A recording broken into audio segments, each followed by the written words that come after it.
Florida didn't get one 3 nights ago. So I don't know. I mean, look, could the games be officiated better? Always, always, always.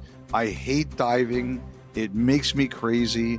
You can't high stick anyone.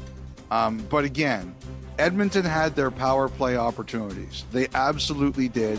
They scored once and they gave up another one 2 minutes later.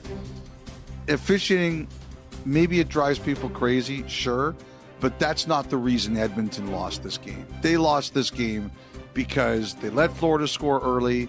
Their power play went numb. They gave up the goal right after. Bobrovsky made saves when Skinner didn't, and Florida just choked the life out of them 5-on-5. Just stifled them like they stifled everyone else. That's why Edmonton lost this game, not because of temper tantrums later. That's just silliness.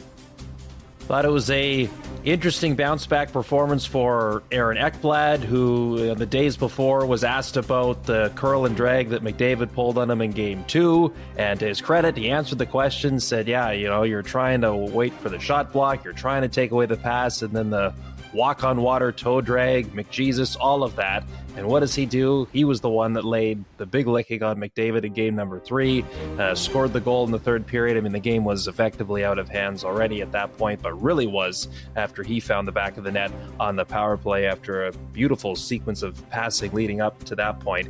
As these playoffs have gone on, I mean, the Panthers are among the best at once they sink their teeth into you and say, this is how we're playing tonight. It is really difficult to change the course of the evening once that happens. But when you look at how Toronto forced them to a 7th game, and I guess to a lesser extent how even Carolina avoided a sweep and looked to be close to pushing it maybe even to a 6th game, it was either you put Florida on their heels early or you stay patient, and Edmonton wasn't able to do either here in game number 3. And I guess with those big check marks not there for the Oil, it starts to make a little bit of sense why the score ended up being what it was, or at least the result ended up being what it was.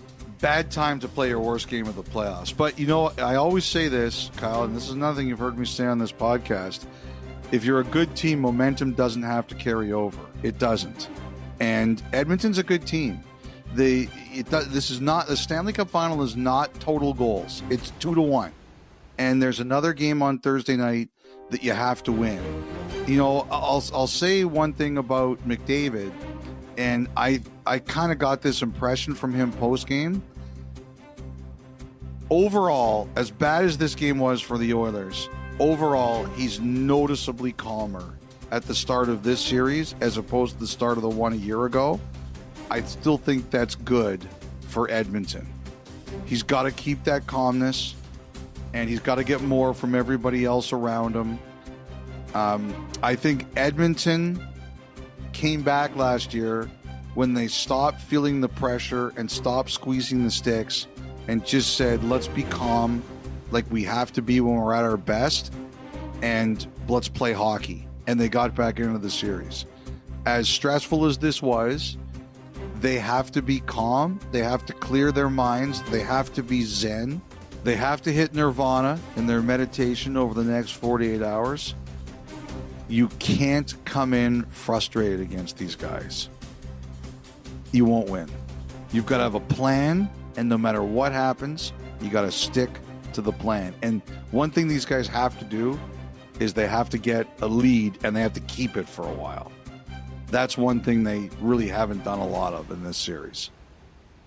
So true, so true. Okay, one element of the silliness I did want to bring up was Jake Wallman and the water bottle after his glove was deposited in the Florida bench. Only because I'll give you credit, you had a great line about if Brian Boucher, who was between the benches for TNT on Monday night, if his shower in the presidential suite at his hotel wasn't working, then he at least got a bit of a rinse off there during that exchange. Stick taps to you, my friend.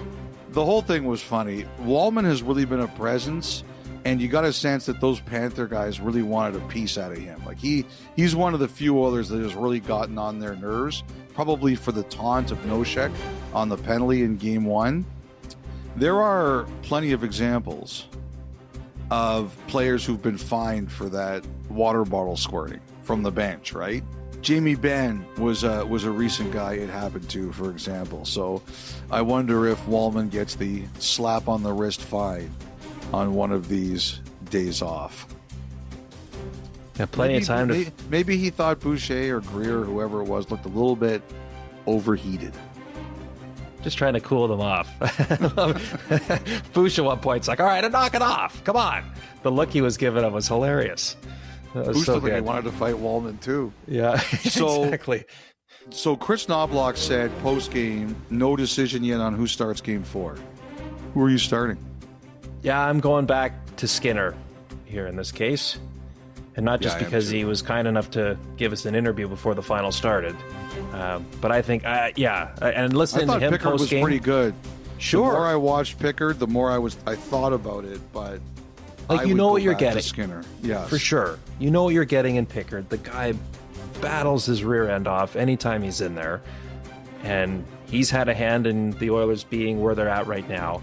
But I thought the way Skinner handled his media post-game, as he's always done, wasn't running from anything. I think that'll play a role in allowing himself to reset before, along with everybody else. And he's your guy. He's your guy. And I'm sure there's a couple he's looking at going, I wish I would have done this a little differently. But this was not a case of, boy, the Oilers get one or two more saves, it's a different outcome. They were just outclassed in far more areas than that here in game number 3. One other thing I wanted to mention from this game, some Oilers fans sent me some angry DMs because I praised the play by Barkov that took Klingberg into the official. And I can understand why Klingberg was upset. You never want that to happen, especially when seconds later the puck is in your net and it's a massive goal. But I had a player specifically reach out to me to say that Barkov deserves praise because he knew exactly what he was doing. He used